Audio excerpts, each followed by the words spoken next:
1. I've only told 2 people this. Now I'm telling everybody. I have no choice, it's consuming me. My brother believed me. He was sure it was someone physically messing with me. My son believed me when after 800 hours of research I came up with my invisible Bigfoot theory. Now he too is scared of the forest. Personally, I'm leaning towards demons, aliens, or cloaked military forces. It was another beautiful fall day. I had the day off work and I had just moved into a new home in an area I had grown up in. It was nice to be back in the old neighborhood, close to great hiking trails, creeks, and the waterfall. I took off down the old Indian trail I knew like the back of my hand. As children, all the neighborhood kids played in the creek and forest. As teenagers, we spent every summer day there, and nights. When my children were young, I had them there every weekend. As teenagers, they all hung out there with their neighborhood friends. When I had reached the end of the steep trail which stops at the creek, I sit on the rocks, lay back, take a break, and stare at the sky. It was a perfect blue and yellow day, not one cloud in the sky, and the sun shining proudly on the world. I thought about that as I was sitting there, just relaxing, contemplating life. I was thinking what a beautiful, perfect place we live in. We have it all. I stood up to walk along the creek, to reach the waterfall at the end. I took a few steps and stopped. I just stood there frozen, looking in front of me. There was nothing. I still stood there. I couldn't go any further. I could sense something. Then this overwhelming thought came into my head, loud and clear. It said, "You're not perfect. Humans will always have fear. Fear will destroy you." Something made me run. I was overcome with fear like I have never felt in my life.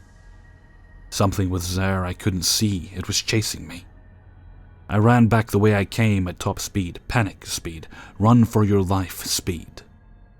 Yes, it was chasing me. I heard steps, not like normal steps, but exactly like rocks or stones lightly landing on the forest floor without rolling or rustling the leaves. As I'm running back up the trail, I glance back. I see nothing. Still running in a panic, I start to think, this is ridiculous. I don't scare easy. I stop on the trail, turn around and stand looking. Within a split second, I can still hear the steps following me, yet I can't see anything unusual. I run and reach the top. I'm 5 minutes from home. I run home. I call my brother. Of course, my brother believed me. He could hear the fear in my voice. He was quite sensible about the whole thing. He suggested that it was teenagers fooling around like we used to all those years ago. Or he suggested it might be a creepy man who was watching me. I agreed with him, but knew different. I must be losing my mind. I go see my priest. I can't tell him. I tell him I'm stressed and not sleeping well. I tried a little to veer the conversation towards souls and spirits. He resisted. I left. Convinced there is something wrong with me, I go to see my doctor. I couldn't tell him the real story. What if he said I was schizophrenic? I had a full physical. Now I can't sleep. My perfect, content life seems rattled by something. I have no idea what it could be. I lose my job and new house. I don't walk anymore. I used to walk 2 hours a day. My friends and family don't call anymore. A year later, in my new home, I start to search for answers on the internet. I'm not the only one. I find things similar to my experience. Dave's missing 411. Stephen Hawking claims to have caught one in 1973. What is this? I've traveled the world, backpacked, and hiked where people don't go. I camp alone. I have no fear. I'm a world traveler. How has this topic eluded me for this long? I've wanted to contact someone for so long. But honestly, who can you tell this to? The Bigfoot hunters I've looked into are all shit. Dave P. seems reputable, but how do I contact him? I wonder if a hypnotist could find more info in me than I can recall. I've tried to write this hundreds of times but couldn't. I have to now to see if it will promote change. Something did communicate with me that day, and chased me out of the forest in a feeling of pure dread. I don't know if I'll ever be the same. 2.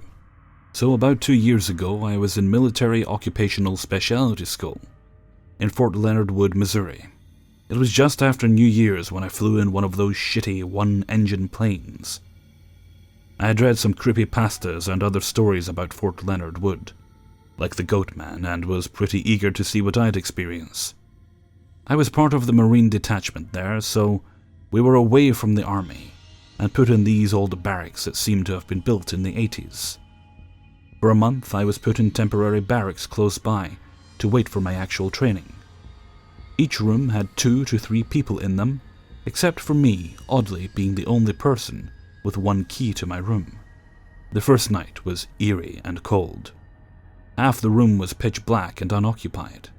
There were 2 bunk beds with only one occupant, in the one closest to the door, and I already felt as though something wasn't right.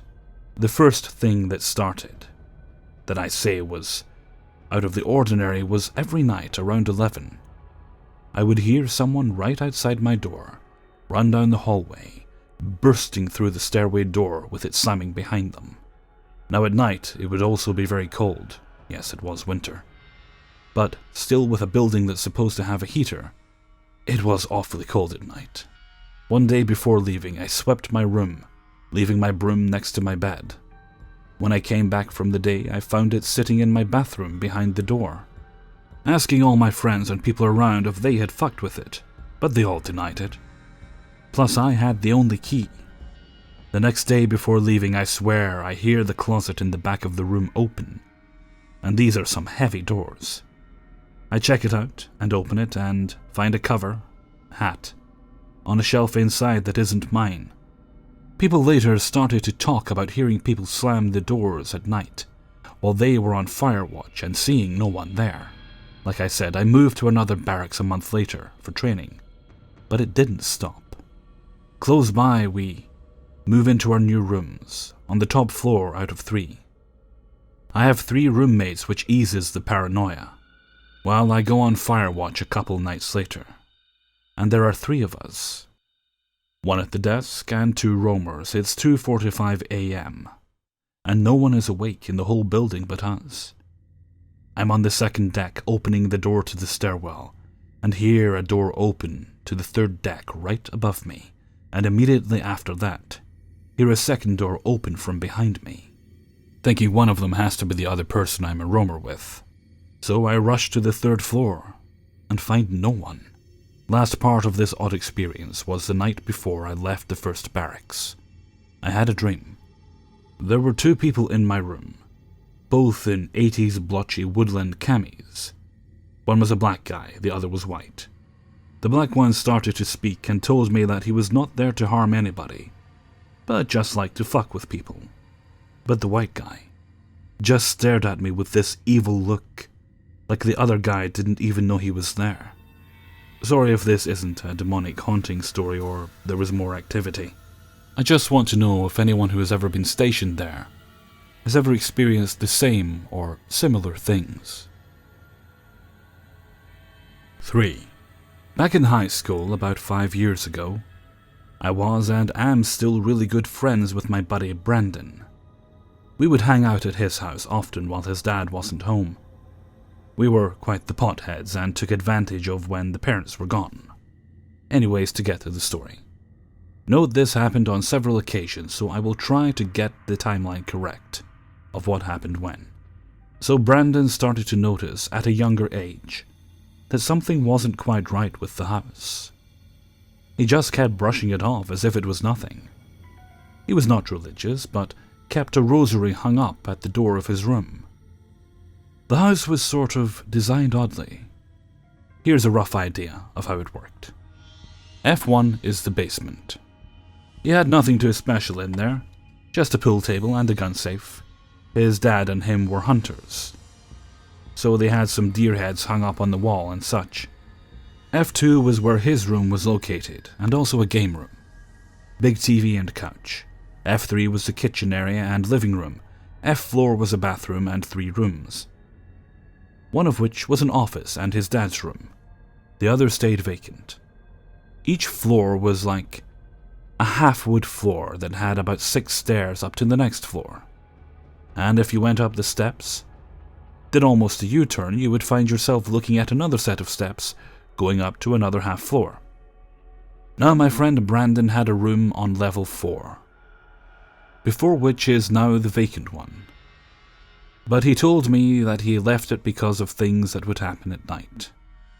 To start, we had another friend named Zach. Zach's parents had moved out of the city and left him no choice but to find somewhere to rent in the city, so he can continue going to high school with us. Brandon and his dad offered him a sweet deal at their place, and he had his own room on level 4, which was Brandon's old room. Zach agreed and moved in. This all happened within the span of a year. Zach had started to have unsettling things happen while he slept. He would wake up with the closet open, which he knew for sure he closed at night, because it just got in the way of space always, as well as curtains moving, and just the feeling of being watched in general. Believe me, when you walk into that house or even stare at it from a distance, you can feel this negative energy. It's crazy. Anyways, one night Zach went to bed, and in the middle of the night, he woke up to the sensation of being touched. But not full-on touching, it was almost as if someone was brushing up against his arms, and he could see and feel the hair move. About a month later he moved out. His parents had moved back to the city. A while after, me and Brandon were at his house hanging out. We were watching TV and knew nobody else was home. And then we heard clear footsteps above us. As we were on F2, F4 was right above us, so you could hear the stepping. I ran upstairs thinking somebody was there, and nobody was. This is when I actually sparked up the convo of what was going on in the house, and we talked for a good 2 hours. During that convo, we had a scratching and tapping noise come from the ducting and more footsteps. We decided to get the fuck out of the house. About 2 months later, I was at Brandon's house and getting a little drunk and rowdy. We were going out to a house party. I was standing in level F3 and looking up the stairs into F4, and I yelled, "Yeah, wanna fuck with me now, bitch? I ain't scared of you." We heard a flat-out thump come from the room. I didn't even go look what the fuck it was, we just got out and left. From that day on, it seemed to get worse every time I went back. One day we were hanging out. Middle of the daytime, summer day, chilling in level F2, watching cable, about to get ready to leave. I started hearing the tapping and scratching noise from the ducting above again. I look at Brandon and we shrug it off. Now in between levels F2 and F3, there was a sliding door. Wood one. We had it closed, and out of nowhere, I swear to God, this thing just starts shaking. For like a minute straight, the door shook violently. I thought it was going to break off. All we could do is stare at each other, as the entrances and exits to the house were all on level F3. After the door shook, we got our shit ready to go. We still had the cable TV on, chilling at the couch, when I said, "Alright man, let's get the fuck out of here." Then, without even touching the remote, the cable straight shut off. No reason or anything. I tried to turn it off and back on, and nothing.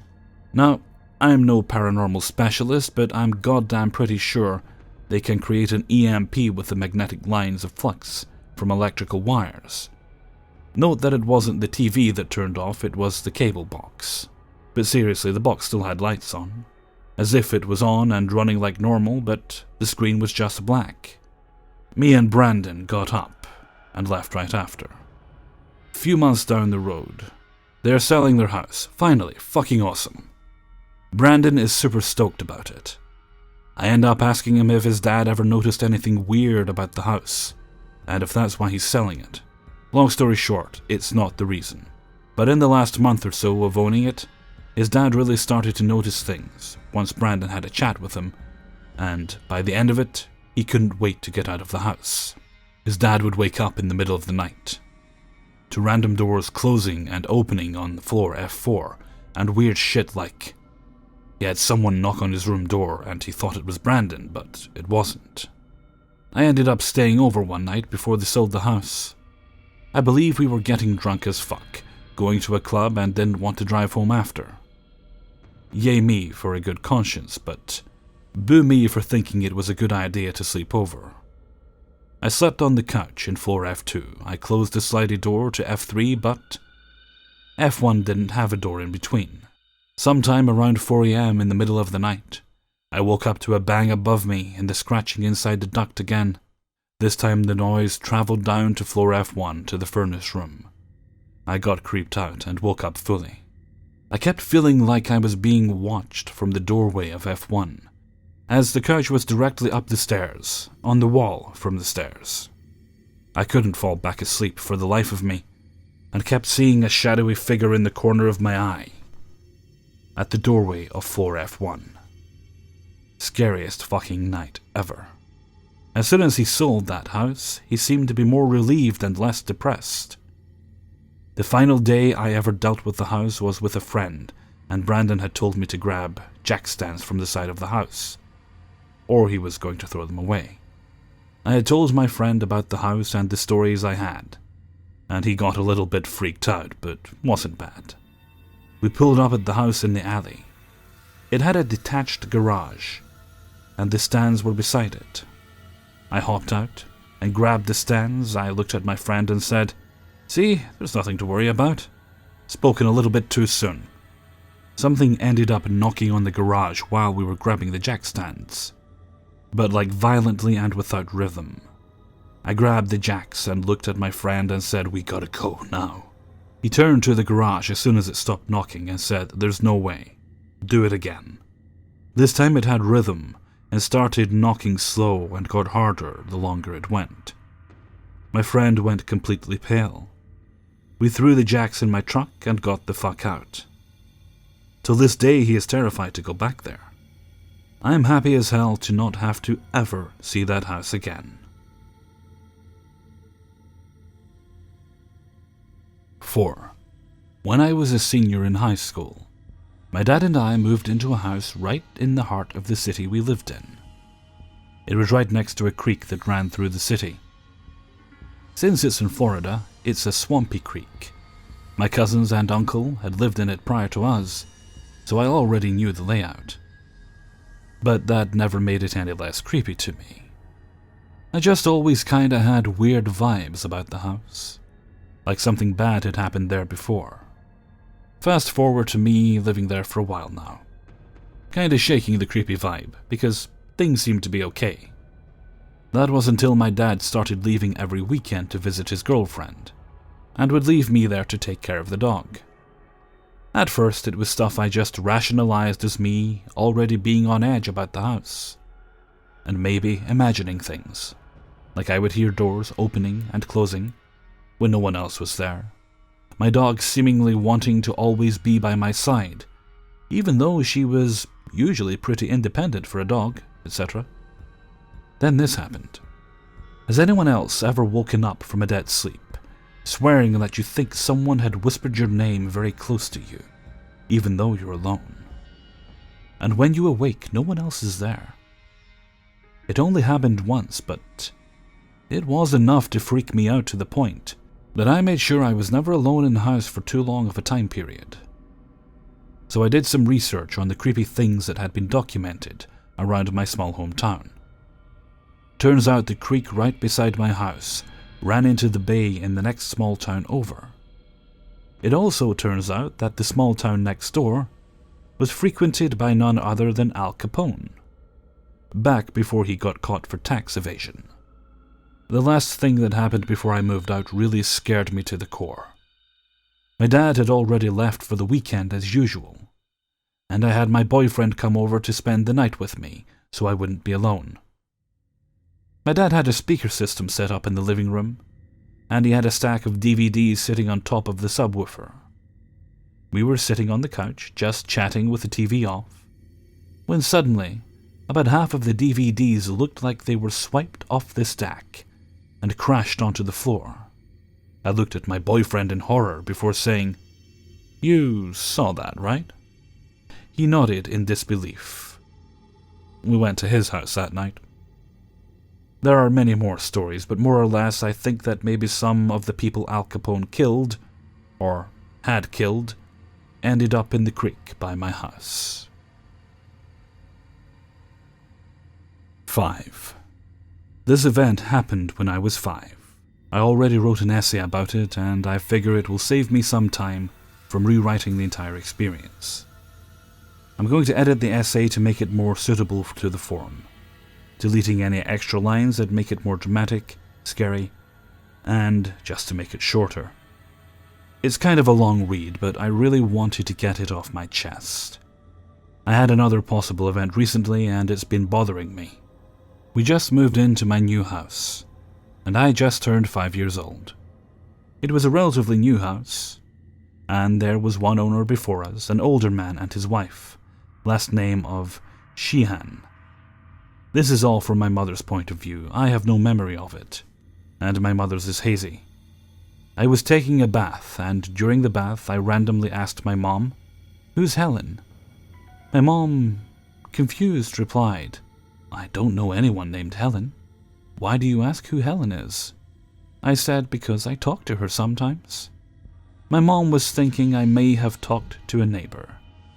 But since we moved within the last month, we really didn't know any neighbors yet.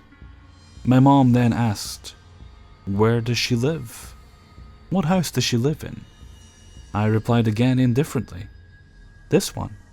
My mom, now slightly confused, said, "No, was it the brown one, the white one? Which house was it?" I replied, "No, this house." My mom chalked it up to nonsense 5-year-old talk, until I said, "She lives in the walls, and sometimes she talks to me." My mom then said, "Well, what does she look like?" I replied, "She was tall, she had white hair and blue eyes." My mom didn't think much of it, as she noticed nothing unusual in the house, and she knew that 5-year-olds can have wild imaginations. I continued to have my bath, and I went to sleep, and nothing strange happened that night. My mom pretty much forgot about it a couple days later, thinking it might have just been a dream I was having. Nothing unusual happened until about a month later. We were still receiving mail for the previous owners.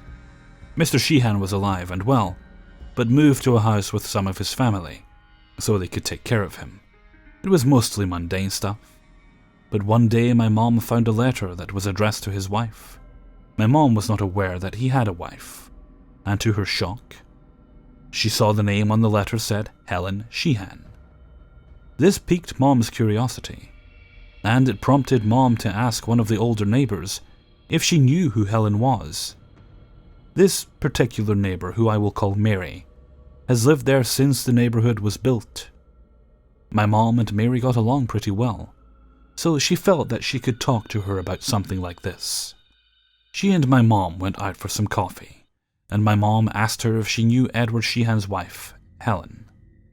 Not only did Mary remember Helen well, but Mary was also good friends with her. My mom told Mary about the bathtub, and that I said Helen lived in the walls.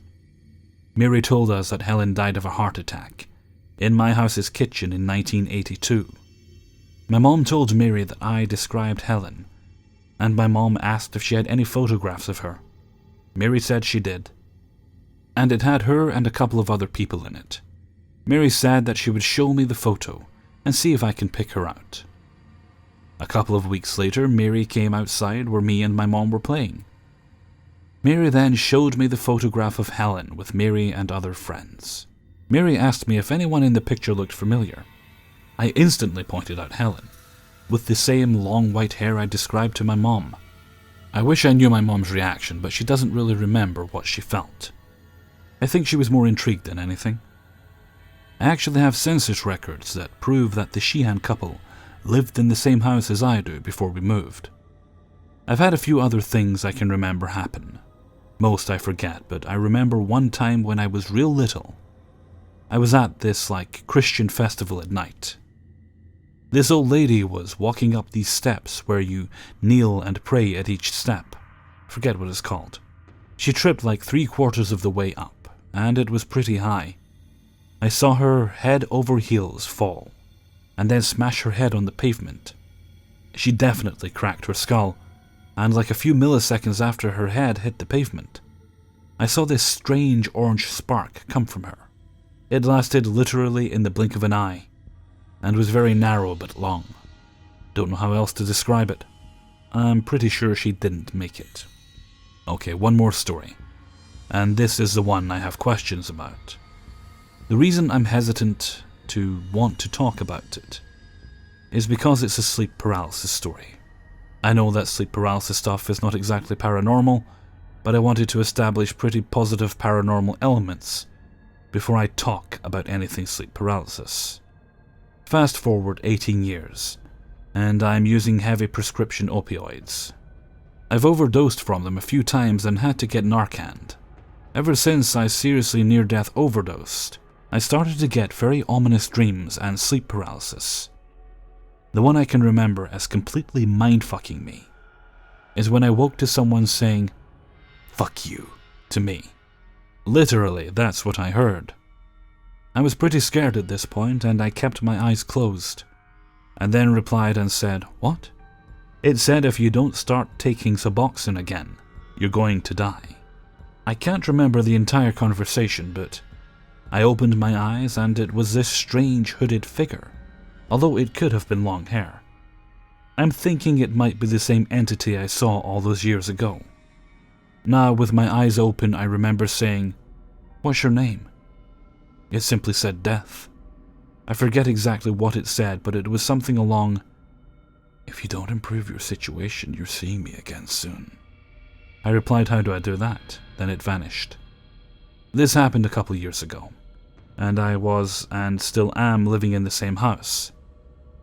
I think there might be a connection between the entity I saw recently and the one I saw all those years ago. I know that it could be explained as simply hypnopompic hallucinations, or even a manifestation of my subconscious.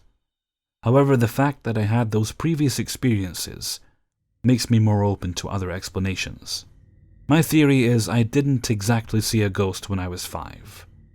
It was more like Helen became one with reality and the universe itself was talking to me. Same thing during the hooded figure episode. I'm against the idea that a kind old lady that died in the house is forever permabound to it. And maybe a lot of ghost encounters are like memories or literal shadows of people and things that happened. By the way, I actually am using Suboxone now instead of heroin and other opioids. And even though I still have sleep paralysis, I have not seen any entities. I wish I could give concrete evidence to prove what happened. But even though I have census records, it's definitely not safe to post my name or address publicly. Hey everyone, Hellfreezer here, and thank you very much for listening to 5 True Paranormal Stories, Episode 30. Thank you very much to everyone who allowed me to use their stories in this video. Well, it's a bit of a blowy night here. The wind's howling away, which of course is disturbing anyone who's got a dog, and so they're yapping away while I'm trying to record. I yelled at them, "Will you please shut up, I'm trying to work," to which they responded, "No, we're dogs, we don't care that you're trying to work." They might have been German Shepherds. At least I assume that's what the continued barking was meant to say. And with that, I'm going to head off for now, so until next time, thank you very much for listening, and take very good care of yourselves.